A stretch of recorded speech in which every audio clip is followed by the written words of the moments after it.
মামি, হ্যাঁ, অনেকদিন হলো মামাকে দেখতে পাইনি, কোথায় গেছে গো? তোমার মামাকে আমি অনেক দূর পাঠিয়ে দিয়েছি। এমন কি হলো তোমাদের মধ্যে যার জন্য মামাকে দূরে পাঠিয়ে দিলে? কি হয়েছিল তাহলে বলছি শোনো।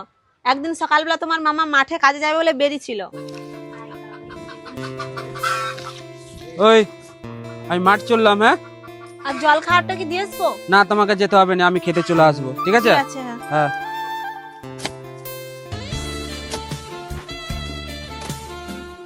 আরে টুম্পা বৌদি, কোথায় চললে? ওই যে ছাগলের জন্য ঘাস কাটতে। আরে এসো না, একটু গল্প করব। না, তোমার সঙ্গে গল্প করবো নি, আমার বর রেগে যায়। তোমার বরটা না মানে কেলানা চোদা। তোমার বর তোমাকে মানে বিশাল সন্দেহ করে। আমাকে দেখো, আমার বউ আমাকে সন্দেহ করেনি। আমি সকাল থেকে মাঠে এসেছি, আমার বউ একটুও টেনশন করেনি। এত বেলা হয়ে গেল, মাতাল দেখানো খেতে এসলো নি। শুধু কাজ আর কাজ, কাজে লাগলে একদম কাজে পাগল হয়ে যায়। তাই নাকি? হ্যাঁ, আর কি বলছি শোনো না, এসো একটু গল্প করবো, এসো না। না না, গল্প করবো না, লোকে দেখলে কি বলবে?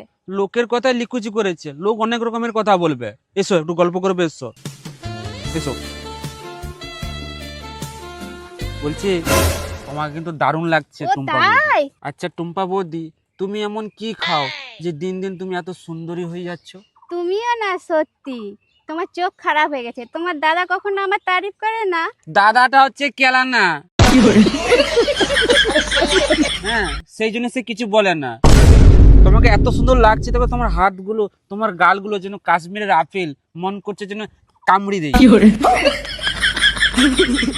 ও তাই? হ্যাঁ। টুম্পা বৌদি, একটা কথা বলবো, যদি কিছু না মনে করো। দেখো, উল্টা পাল্টা কথা বলবে না, নাহলে এটা দিয়ে কেটে দেবো।